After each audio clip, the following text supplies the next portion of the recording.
Chicago is a city defined by the impulse to archive. Its institutions dedicate immense resources to cataloging historical artifacts, attempting to hold specific moments in time against the natural process of decay. This drive for precision is visible in the Thorn miniature rooms, where artisans reconstructed centuries of interior design history. These are shoebox-sized stages, frozen and meticulously maintained for the public eye. Olivia Hayes operated within this rigid professional world. As an appraiser for a prestigious auction house, she specialized in rare antiques and vintage toys, applying a lifetime of study to evaluate the physical history of an object. That structured reality gave way on a rainy Friday evening. While driving through a South Side neighborhood, Olivia encountered Morrow's Dollhouse, a narrow, flickering storefront that appeared between two abandoned buildings and carried no record of a business license. For a preservation expert, an undocumented shop is a curiosity, but the impossibility of its existence suggested that the inventory inside was governed by rules that appraisal training could never account for.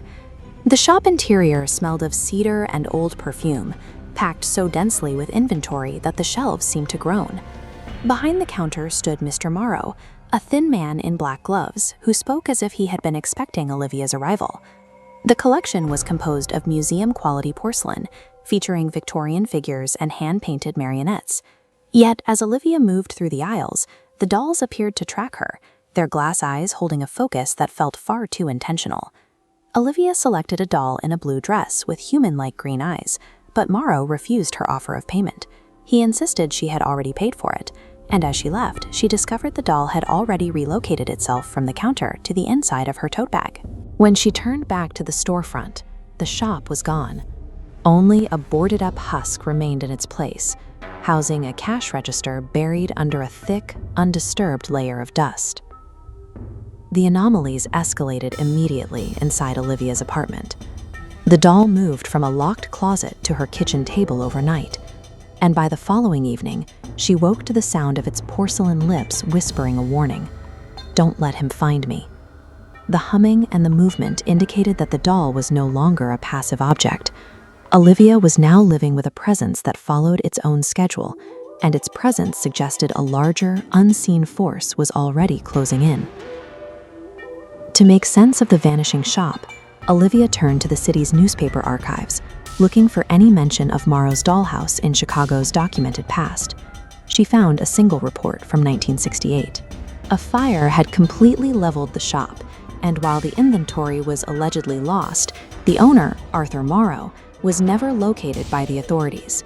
More disturbing were the police records from the surrounding neighborhood.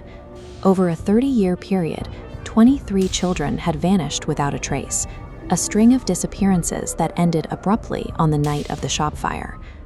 Realizing the danger exceeded her expertise, Olivia contacted Professor Arjun Mehta. Mehta was a visiting university researcher who had spent his career studying the intersection of folklore and corrupted spiritual rituals. The records placed the end of the disappearances at the exact moment of the fire.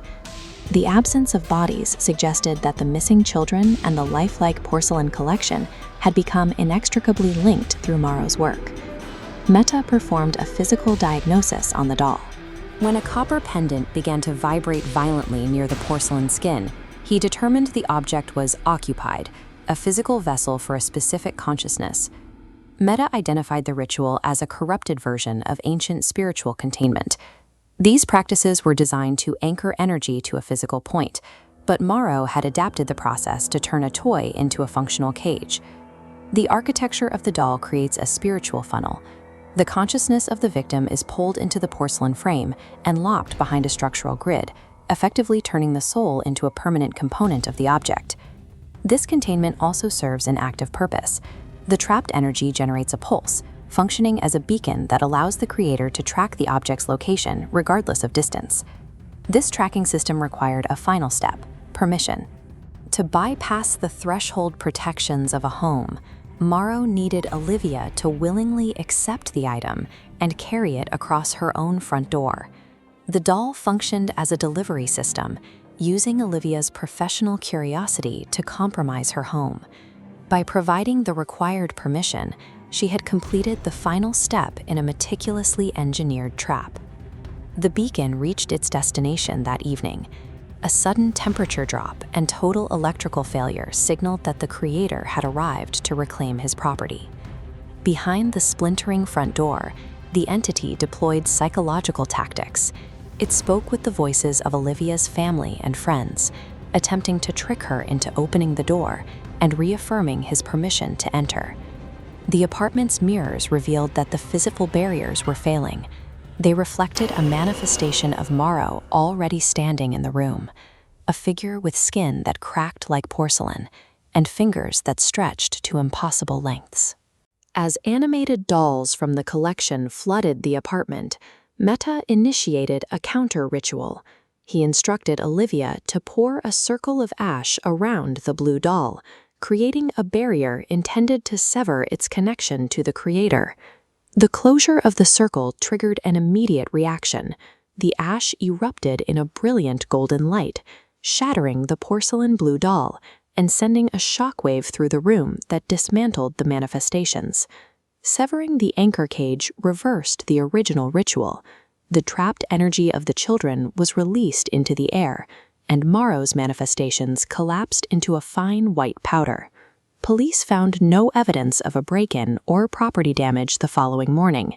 The apartment was clean, except for a layer of white dust covering the floor. The anomalies continued with Professor Meta himself. University records showed that no one by that name had ever been employed at the institution, and no record of his research existed in their files. Olivia had been aided by a force that left no trace in the professional world. It suggested that the supernatural ecosystem she had glimpsed was inhabited by actors far more capable than Morrow. Months later, Olivia accepted an appraisal job at a remote estate outside Chicago. She was working in a dusty attic, cataloging the forgotten history of a private collector. In a corner of the dark attic, she found a single object sitting alone. It was a porcelain doll in a deep blue dress, its human-like green eyes fixed on her as she approached.